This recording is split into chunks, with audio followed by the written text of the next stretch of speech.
Olá, galerinha do quarto ano. Hoje, não deu tempo de nos despedirmos e o áudio da professora estava muito ruim.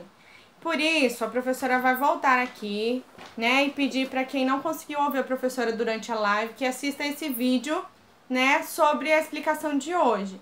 Hoje nós falamos sobre poemas visuais, O que é um poema visual? Um poema normal, As características de um poema normal é que ele contém estrofes, ele contém versos, ele pode ter rimas ou também não, E também os autores, de poemas, os escritores, eles sempre fazem um jogo de sentido com as palavras, Eles brincam com as palavras para que as pessoas consigam entender, tá? Então hoje nós falamos sobre o poema visual. E o poema visual não é tão diferente, mas, num poema visual, além das palavras, os autores, os escritores vão utilizar também de jogos, de estratégias utilizando imagens, tudo bem? Então, olha só, aqui no livro didático, nós temos um exemplo de poema visual. Olha só aqui, tá vendo que ele não é escrito, um embaixo do outro, numa sequência.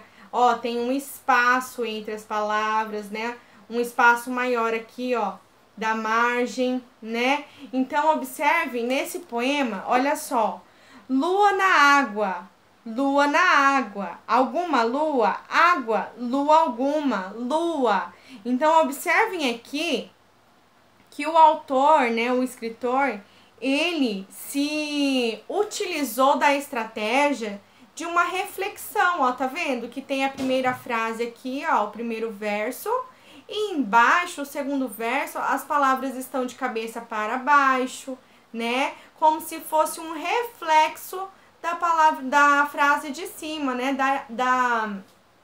do verso de cima, tá vendo? Então aqui, aqui ele refletiu todas as letras, No segundo verso aqui, ele não refletiu todas as letras, Ele refletiu apenas a letra que vai formar a palavra água.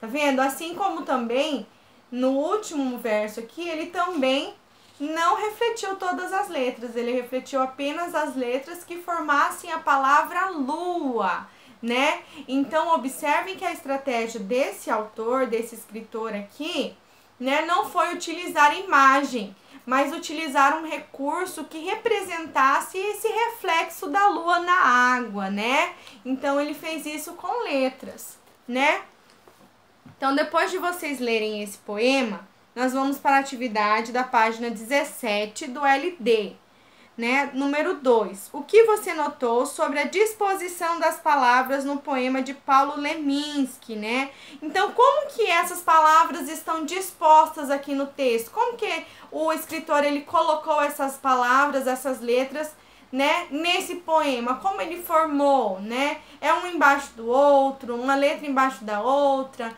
Tem espaço, Tem palavras que estão escritas de trás para frente. Então, isso que vocês vão escrever aqui na número 2.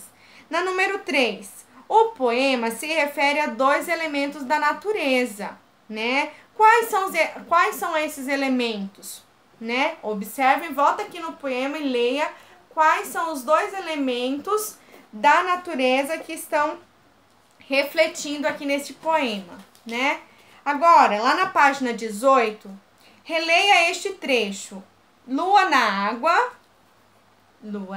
olha aqui, lua na água, Agora, letra A. A segunda linha parece ser uma cópia da primeira ou um reflexo da primeira? Observem bem aqui, É apenas uma cópia? Aqui em cima está igual aqui embaixo? Ou é um reflexo, desse primeiro verso aqui? Aí vocês vão marcar a alternativa que vocês acreditam ser a correta. Letra B. Também temos o mesmo poema, Relacione as colunas. O primeiro verso, Lua na água e água na lua. Então, vocês vão marcar aqui, qual desses versos representa a lua e qual desses versos representa a água, tudo bem? Na letra C, Qual das imagens a seguir melhor representa esses versos?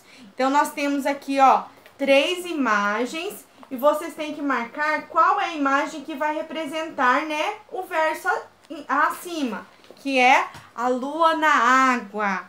Número 5, releia a segunda parte do poema. Lua alguma, lua. No segundo verso, nem todas as letras estão refletidas. Por quê? Então, observem aqui, ó. Lembram lá que a professora falou aqui, ó? Nesse segundo verso, ele não refletiu todas as letras. Por quê?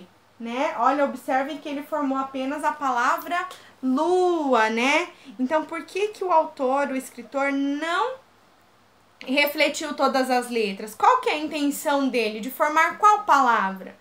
Vocês vão escrever aqui. Na número 6, por qual parte você começou a ler o poema? Então, isso aqui é uma pergunta pessoal. Volte lá no poema e veja por qual parte você começou a ler, tá? Se for de cima para baixo, da esquerda para a direita, da direita para a esquerda, enfim. Número 7, começar a ler o poema pela segunda ou pela terceira parte prejudica o entendimento do texto? Sim ou não? Você acha que começar a ler de outra forma, diferente, de cima para baixo, ou da segunda parte, né, influencia no sentido do texto? Se sim, você vai justificar a sua resposta. Se não, você também vai justificar. Na número 8, no poema, apenas 6 letras se repetem formando as palavras. Que letras são essas? Número 9, a repetição de palavras com as mesmas letras confere ao poema uma leitura com sonoridade, ou seja, uma leitura agradável, né? Com um som legal, com rima, né? O texto lido, né? O poema que vocês leram, que são essas palavras escritas com as mesmas letras. Então, sonoridade é um som agradável, né? Ou uma leitura monótona, de monotonia, né? Que é, assim, muito, né, chato, uma leitura que não tem som. É isso que vocês vão fazer nas atividades de hoje, ok? Espero que vocês tenham entendido. Beijos e até a próxima aula. Tchau!